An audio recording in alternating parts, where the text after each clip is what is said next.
क्रूस का चिन्ह, पिता पुत्र पितात्मा के नाम पर, आमीन। सर्वशक्तिमान महान परमेश्वर पिता, मैं आपको धन्यवाद देता हूँ आज का जो जीवित वचन प्रभु आपने हमारे बीच में रखा है। प्रभु वो वचन हमारे जीवन में प्रभु हमारे शरीर प्राण आत्मा नस नस में काम करे और 100 गुना हमारे जीवन में फलों को लाए। आज बोलने वाला मैं नहीं वरन आप स्वयं मुझ में होकर उस वचन के द्वारा बातचीत करें, ताकि जो प्रभु आपका वचन है उसके द्वारा हम सच में परमेश्वर फलवंत होते जाएं।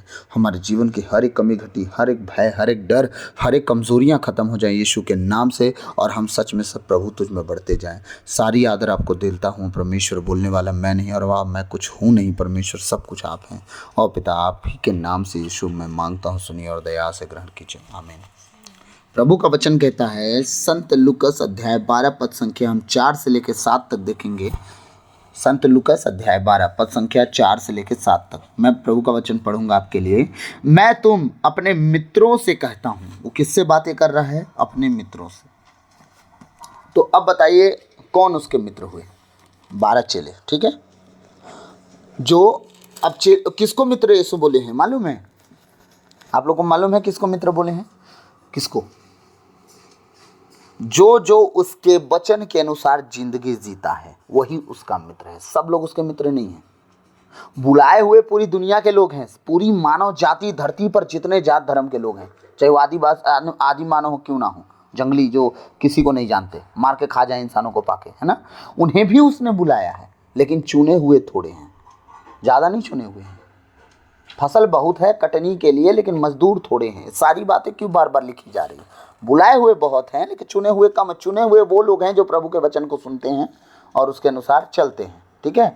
चुने हुए वही लोग हैं, सब लोग चुने हुए लोग नहीं हैं, ठीक है। समझ पा रहे हैं कि नहीं समझ पा रहे हैं? इसलिए कह रहा है कि तुम मेरे मित्र हो। आज जो वचन पढ़ रहा है और सुन रहा है, और आज जितने ऑनलाइन हैं जो सुनने जा रहे हैं, उन्हें सबसे वो प्रभु मित्र कहता है। और मित्र कैसा मित्र होता है बताइए? आप अपने लिए कैसा मित्र चाहोगे? मुझे थोड़ा सा एक्सप्लेन करके प्लीज़ बताएं, कमेंट बॉक्स में जरूर डाल के दें। आप बताइए आप कैसा मित्र चाहोगे अपने लिए? मान लीजिए संसार में कोई मित्र चाहिए, तो मित्र कैसा चाहिए आपको? बहुत प्रेम करने वाला, विश्वासी, है ना। आधी रात को आपको जरूरत पड़े तो उठ के लिए खड़ा हो जाए, है ना। तो यीशु मसीह क्या चाहता है आपसे? आप उसी तरह उसके साथ बने रहो, आधी रात को उसके साथ बैठो। वो भी तो अकेले आधी रात को आता है अपने लोगों से मिलने। हाँ, वो भी तो चाहता है मैं हृदय के द्वार को खटखटा रहा हूँ, बार बार नॉक कर रहा हूँ, तुम लोग दरवाजा क्यों नहीं खोलते? वो भी तो चाहता है अंदर आना, बैठना, साथ में खाना खाना, लेकिन कोई आना ही नहीं चाहता, उसके साथ बैठना ही नहीं चाहता। वो कहता है तुम जो मित्र हो। 12 चेले यीशु मसीह के जाने के बाद जब पेंतेकोस्त के दिन उनके ऊपर जीभ के द्वारा आग फटी, वो चुप ना रहे। उसके बाद जो कहानी चली ना, आज बाइबल पूरे लिख डाली गई, आधी दुनिया यीशु मसीह की है, ठीक है। तो वो आग लगेगी कब भाई कलीसिया में? हाँ, कलीसिया के लोगों में आग लगेगी कब? वो तो घर में बैठे बैठे अपनी ज़िंदगी काट ले रहे हैं। उनको तो बस घर पहुंच सेवा चाहिए, ठीक है। उनको बस एक फ़ोन में उनका काम बन जाए। मैं ताने किसी को नहीं मार रहा हूँ, याद रखिएगा। आपकी ज़िंदगी आपको दिखा रहा हूँ, आपकी दोस्ती यीशु मसीह के साथ कैसी है दिखा रहा हूँ। लेकिन आप अगर परमेश्वर के साथ बनना बैठना शुरू कर दिए, आधी आधी रात को उपस्थिति देना शुरू कर दिए, आपको किसी को फ़ोन करने की ज़रूरत नहीं पड़ेगी। आप अपने घर की बीमारियों को डांटोगे और भागेंगे यीशु मसीह के नाम से, और आप स्वस्थ और चंगे रहोगे हमेशा हमेशा के लिए। आपके पास घुटने टेकेंगे बीमारियां, दुष्ट की ताकतें, कब? जब आपका मित्र ही परम प्रधान हो जाए। लेकिन आपकी मित्रता चल किसी और चीज़ों में। प्रभु कह रहा है मैं तुम अपने मित्रों से कहता हूं, जो लोग शरीर को मार डालते हैं परंतु उसके बाद और कुछ नहीं कर सकते, उनसे मत डरो। आज हमें ना सबसे ज्यादा डर जिस चीज से है, यीशु मसीह कहते हैं उसी चीज से तुम डरो मत। और जिस चीज को यीशु मसीह मना करते हैं, अक्सर हम मसीही लोग वही करते हैं। वो कह रहा है कि तुम्हारे शरीर को लोग मार सकते हैं, आगे कुछ नहीं कर सकते, उनसे तो डरो ही मत। अब इंसान कहता है कि जब शरीर खत्म हो जाएगा तो बचा कहाँ हमारे पास? इंसान क्या कहता है, जब शरीर चला गया तो क्या बचा, है ना। तो उनके अंदर वो डर आ गया है कि क्या शरीर चला जाएगा तो, टाइम से खाना नहीं पाए तो, टाइम से सोए नहीं तो, इस 40 काल में 40 दिन कैसे होगा, है ना। समझते जाइएगा। यीशु मसीह ने कहा सवेरे 6 बजे से शाम 6 बजे तक उपवास करो। अरे तुम 2 घंटा 4 घंटा एक टाइम का खाना तो छोड़ो कम से कम, तुम और बीमार नहीं और स्वस्थ हो जाओगे। तुम्हारे शरीर की जो पाचन क्रिया है वो अपना काम और मजबूती से करेगी, उससे समय मिलेगा काम करने के लिए। तुम्हारे पेट के अंदर जो तुम्हारा फंक्शन है वो इतना तेज़ी से काम करेगा कि जब तुम खाना एक टाइम का छोड़ोगे तो मशीन को रेस्ट मिलेगा काम करने के लिए और वो अपना काम अच्छे से करेगी। शरीर में एक्स्ट्रा फैट और शुगर, बीपी, कोलेस्ट्रॉल जो बढ़ता है ना वो घटेगा, बढ़ेगा नहीं। लेकिन तुम्हें तो बस भरमा दिया गया है कि तुम्हें 3 टाइम ठूसना ही है, दबा के नटई तक, है ना। गले तक जब तक खा नहीं लोगे तब तक तुम्हें तो शरीर में स्वस्थपन नहीं आएगा। लेकिन इतना खाने के बाद भी सुस्ती क्यों आ रही है शरीर में? क्यों कमजोरी कमजोरी से फील हो रहा है? क्यों थका थका सा महसूस आप कर रहे हो? जो आपको नहीं खाना वही खा रहे हो, जब नहीं खाना तब खा रहे हो, इसलिए खा खा के अपने शरीर को बर्बाद कर डाले। मार तो तुम ऐसे भी रहे हो। तो खुदा कहता है क्यों ना तुम शरीर के मारने वालों से ना डर के मेरे काम में लग जाओ। जो होगा देखा जाएगा, लेकिन आत्मा स्वर्ग की होगी गारंटी। एक डाकू को, जिसने पूरी जिंदगी कुकर्म किया, उस डाकू को माफ कर सकता है, जो यीशु के साथ चलने वाला व्यक्ति उसे नहीं माफ करेगा वो। हाँ, खुद सोच के देखिएगा एक बार आराम से बैठ के। हाँ, मैं तुम अपने मित्रों से कहता हूँ। तुम्हें वो मित्र कहता है जो उसके वचन को पढ़ के सुन के चलते हैं। कुछ लोग होते हैं पढ़ने नहीं जाते पर सुनते तो हैं ना, वचन कानों से चखा जाता है तो सुन के तो जानते हैं ना कि हमें क्या करना है। अगर सुनते के साथ वो करना शुरू कर देते हैं तो क्या होता है? प्रभु कहता है तुम मेरे मित्र हो क्योंकि तुम मेरी बात मानते हो। यीशु ने कहा अपने भाई अपने माता से, कौन है मेरा माँ, कौन है मेरा भाई? जो लोग बैठे थे वहाँ उनमें से सब को इशारा किया है। जो चेले दिख रहे हैं ना वही मेरे माँ बाप भाई बहन है। जो मेरे पिता की इच्छा को मानते उसके अनुसार चलते हैं, वही बस, और कोई नहीं। अब क्या करे प्रभु वचन? मैं तुम्हें बताता हूं कि किससे डरना चाहिए। लोग शरीर मार देंगे पर जान का कुछ नहीं कर पाएंगे। यीशु साफ साफ बोल रहे हैं। अब यीशु का ये कहना है कि मैं तुम्हें बताता हूं कि किससे डरना चाहिए। तुम्हें डर किससे लगना चाहिए? तुम किससे डरो? कह रहे हैं कि मैं तुम्हें बता रहा हूं तुम्हें किससे डरना चाहिए। कह रहा है कि मैं तुम्हें बताता हूं कि किससे डरना चाहिए। उससे डरो जिसका मारने के बाद नरक में डालने का अधिकार है। वाह! यीशु कह रहे हैं किससे डरना है? जो तुम्हें मार भी सकता है और नरक में डाल भी सकता है, उससे डरो। यानी कौन है ऐसा? पवित्र आत्मा? नहीं। पिता परमेश्वर? नहीं। दुष्ट आत्मा? नहीं। लूसीफर? नहीं। यीशु मसीह। प्रकाशना ग्रंथ पढ़ लीजिएगा। हाँ, यीशु मसीह को मारने के बाद नरक में डालने और ना डालने का पूरा अधिकार मिला है। स्वर्ग और नरक का और धरती का सब पर अधिकार यीशु को मिला है। कहता उससे डरो, यानी यीशु मसीह से, पिता के इकलौते बेटे से डरो जो पूरा अधिकार पाने वाला है। उससे डरो, वही तुम्हें नरक में भी डाल सकता है, निकाल भी सकता है, नरक में बिना डाले बचा भी सकता है। अगर डाल दिए गए तो वहाँ से वापसी भी नहीं है। कह रहा है मैं तुम्हें बताता हूँ कि किससे डरना चाहिए। उससे डरो जिसका मारने के बाद नरक में डालने का अधिकार है। हाँ, मैं तुमसे कहता हूँ उसी से डरो। दुनिया में और किसी से मत डरना। न पति से, न पत्नी से, न बच्चों से, न कुछ ऐसे माँ बाप हैं जो पी पा के मारपीट करते हैं उनसे, क्योंकि वो तुम्हारे लिए कभी काम देंगे इसका तो गारंटी नहीं है। लेकिन यीशु मसीह पे सहारे आश्रित लगा लोगे, आसरा लगा लोगे और डिपेंडेड हो जाओगे, मैं सच कहता हूँ यीशु मसीह आपका पार लगा देगा। इंसान से मत डरो, परमेश्वर के उस बेटे से डरो जो तुम्हें स्वर्ग और नरक दोनों में ले जाने की ताकत रखता है। आमीन। आगे कह रहा वचन, क्या 2 पैसे में 5 गौरैया नहीं बिकती? फिर भी ईश्वर उनमें से एक को भी भूमि नहीं भुलाता।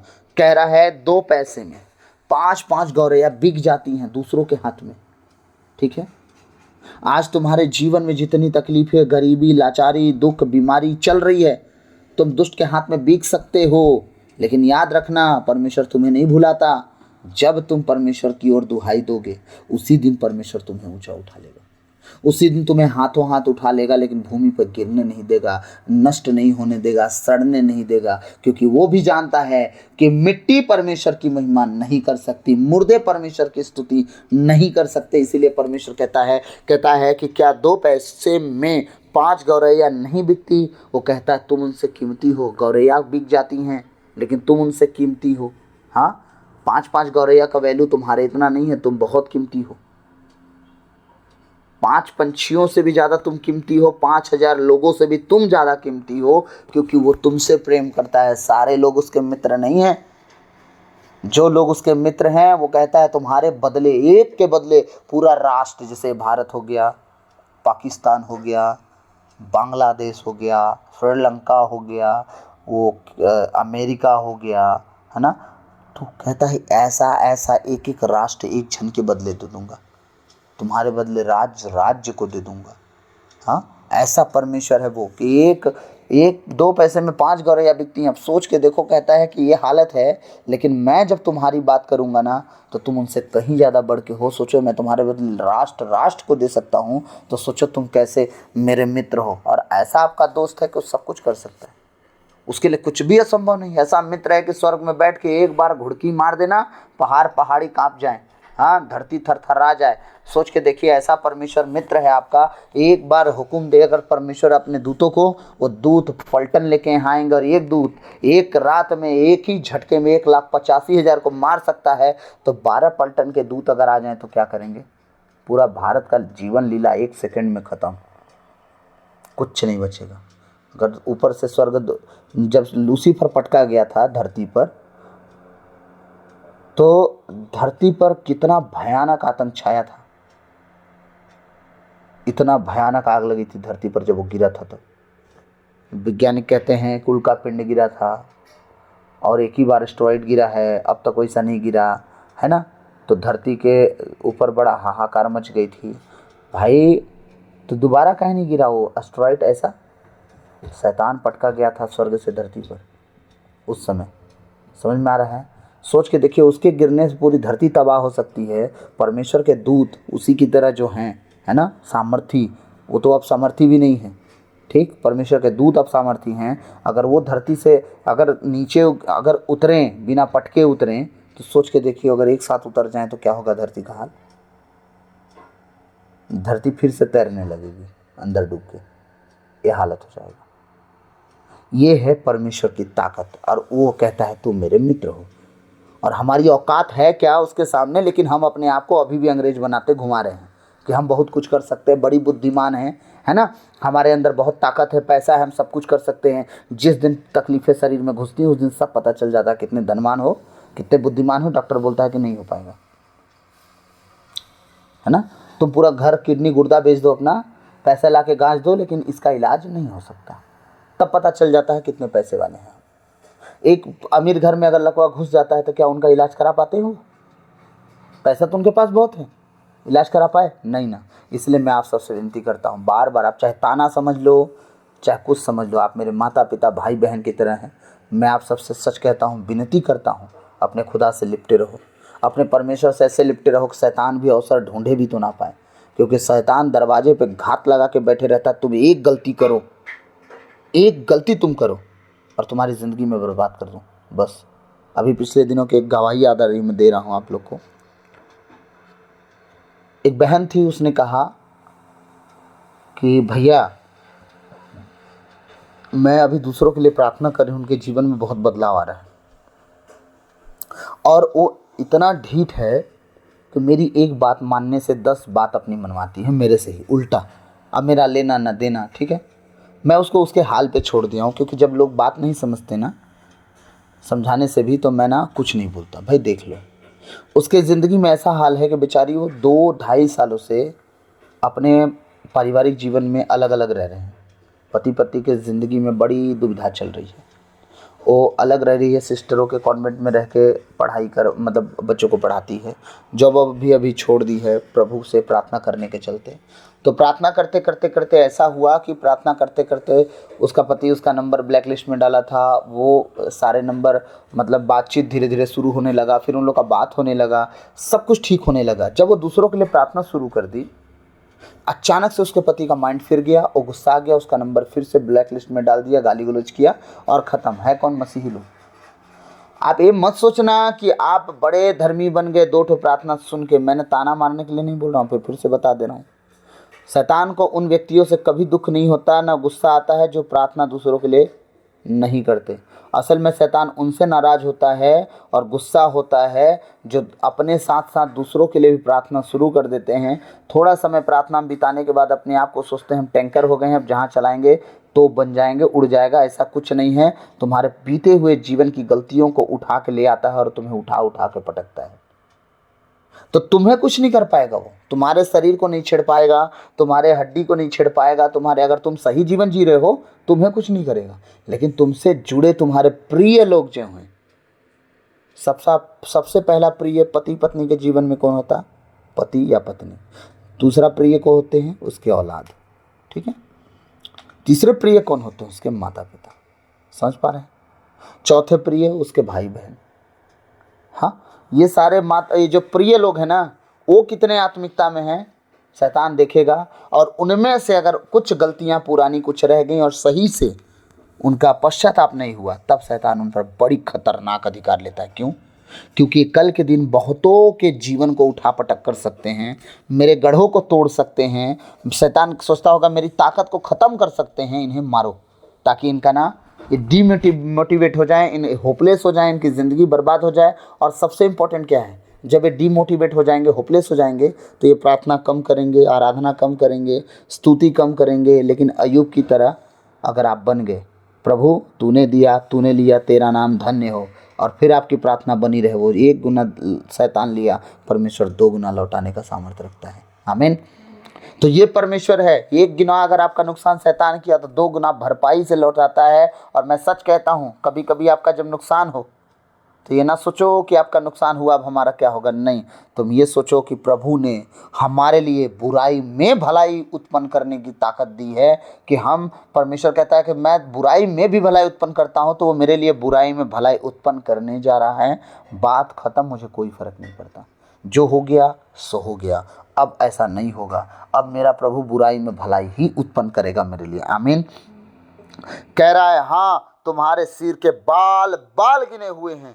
हाँ, कह रहा है तुम्हारे सिर का बाल बाल गिना हुआ है, एक एक बाल में अब आपका मित्र जो है, आपका दोस्त जो है, आपके सर का बाल तक गिन के रखा है। इतनी सिक्योरिटी आपको देता है वो, इतना संजो और संभाल के रखता है वो। आपका सोचिए, जो मित्र है आपका, जो या धरती का मित्र होगा, अपने घर चल देगा, है ना, कुछ टाइम फ़ोन भी नहीं उठाएगा, मिलने भी नहीं आएगा। लेकिन ये जो आपका मित्र है ना, ऊँघता है ना झपकी लेता है, ना इसको जम्हाई आती है, ना ये पलक झपका के नींद मारता है। 24 घंटे और 7 के 7 दिन और 12 के 12 महीना तुम्हारे साथ संग चलता है। और जब देखा ना कि साथ साथ संग चलने का थोड़ा प्रोसेस लंबा चौड़ा हो जा रहा है, कहता है अब कहाँ बैठूंगा? कहता है मैं तुम्हारी देह के अंदर, तुम्हारे हृदय रूपी सिंहासन पर, तुम किसी और का नहीं, मुझे बसाओ, मैं वहीं बैठूंगा, रात दिन 24 घंटा विराजमान रहूंगा, इधर उधर नहीं। ऐसा परमेश्वर कहता है तुम्हारे बाल बाल गिने हुए हैं। गिने हुए क्यों गिना हुआ है? क्योंकि वो आपके बाल तक को झड़ने को जानता है कि झड़ाना है या नहीं झड़ाना है। हाँ, अगर वो आपको इतना सिक्योरिटी देता है तो आपको उसके साथ किस तरह रहना है, आपको उसके संग जो है किस तरह जीवन जीना चाहिए, आपको उस मित्र के साथ किस तरह मित्रता निभाना चाहिए। कह रहा है हाँ तुम्हारे सिर के बाल बाल गिना हुआ है, हाँ इसलिए नहीं डरो, तुम बहुत तेरी गौरैयों से बढ़कर हो। कह रहा है मत डरना किसी बात से, तुम्हारे बाल तक गिने हुए, तुम्हारे जीवन के एक एक पल धागे धागे गिने हुए हैं। हाँ, हम गीत गाते ना, आज का दिन यहोवा ने बनाया है, हम उसमें आनंदित हों। ओ लाखों हजार साल पहले, करोड़ों साल पहले, आज के दिन को पहले से बना के रखा है कि हम इस वचन को बोलेंगे और कोई कोई सुनेंगे। ठीक है, आज के दिन। और कल जब आप आएगा, कल का तारीख 16 तारीख, 17 तारीख, 18 तारीख, 19, 20, 23, 25 जो तारीख आएंगे, उस दिन भी परमेश्वर ने बनाया है। वो आज आने वाला कल होगा आपके लिए, लेकिन परमेश्वर ने उस दिन को भी बना के रखा है। आमीन। तो कहता है तुम डरो मत, तुम बहुतायरे गौरैयों से बढ़कर हो। वो 2 पैसों में 5 ठो बिक जाती हैं, लेकिन तब पर भी मेरी मर्जी के बिना ना उनका नाश होता है ना वो मरती हैं, है ना। वो मेरी मर्जी से ही उड़ती खेलती रहती हैं, मेरे मर्जी के बिना पत्ता तक नहीं हिलता। सारी बातें परमेश्वर क्या करना चाह रहा है, वो ढारस दे रहा है हमें कि चिंता मत करो, मैं तुम्हारे साथ हूँ। अगर तुम्हारा कुछ नुकसान भी हो जाए तो नुकसान को चिंता मत करना, तुम मेरी चिंता करना कि मैं तुमसे प्रसन्न खुश तो हूँ ना, बस बाकी चिंता तुम्हें नहीं करना है, क्योंकि जब मैं तुम्हारे लिए कुछ करने पे आऊँगा ना, पूरी दुनिया चकित रहेगी। क्योंकि अनंत जीवन से बढ़ के तुम्हें क्या चाहिए, धरती पर सब कुछ। इसलिए वो कहता है तुम्हारा शरीर का कोई हानि अगर करे तो करने दो, लेकिन ध्यान देना कि शरीर और आत्मा दोनों को जो हानि कर सकता है उसके हाथ मत पड़ जाना, क्योंकि उस दिन तुम्हारे बड़ी नुकसान हो जाएंगे। इसलिए तुम सिर्फ और सिर्फ स्वर्ग राज के खोज में लगे रहो। दुनिया की सारी चीज़ें धरती पर मिल जाएंगे। और तुम्हें तो प्रभु ने बस इतना कहा, आज की रोटी बस चाहिए प्रभु, भविष्य की चिंता हम क्यों करें। लड़का बच्चा पैदा हो गए, पाल पोस के बड़ा कर दिए, वो अपनी देख लेंगे। हमने अपना देखा ना, हमारा कौन साथ दिया? यीशु मसीह के अलावा कोई साथ दिया? नहीं ना। तो हमारी औलादों को हम क्यों साथ देंगे? वो अपना देख लेंगे, लायक होंगे जी लेंगे, नालायक होंगे मरेंगे खाए बिन। प्रभु ने कहा ना तुम उनकी चिंता नहीं कर, भविष्य की चिंता तुम क्यों कर रहे हो? आज की रोटी की चिंता करो ना, अपने आज के कर्म पे ध्यान दो, भविष्य अपने आप सेट है। भविष्यवाणियां शैतानी भी आत्माएं भी करती हैं, दुष्ट आत्माएं भी करती हैं, मालूम है ना। पौलुस और सिलास, है ना, दोनों गए थे। और लड़की के अंदर क्या थी? भावी कहने वाली आत्मा, भविष्यवाणी बताने वाली आत्मा। सोचिए, दुष्ट आत्माएं भी भविष्यवाणी करती हैं। तो भविष्य की चिंता हमें क्यों करना? हमें वर्तमान को देखना है। प्रभु कहता है आज की रोटी आज के लिए काफ़ी, आज की चिंता आज के लिए काफ़ी, कल की चिंता मत करो। कल एक दिन है, एक व्यक्ति है, वो अपना चिंता कल करेगा, वो अपने आप कर लेगा, तुम्हें नहीं करना है। तुम्हारे लिए व्यवस्था वो बना के देगा, जहाँ से बना के देगा। वो एक समय है, वो अपना चक्र घुमाएगा, लेकिन तुम्हारे लिए व्यवस्था ला के देगा। उसकी चिंता तुम्हें नहीं करना। 3.5 साल तक एलिया को खाना मैंने खिलाया, तो क्या चिंता कर रहा था कि कल क्या खाऊंगा? नहीं।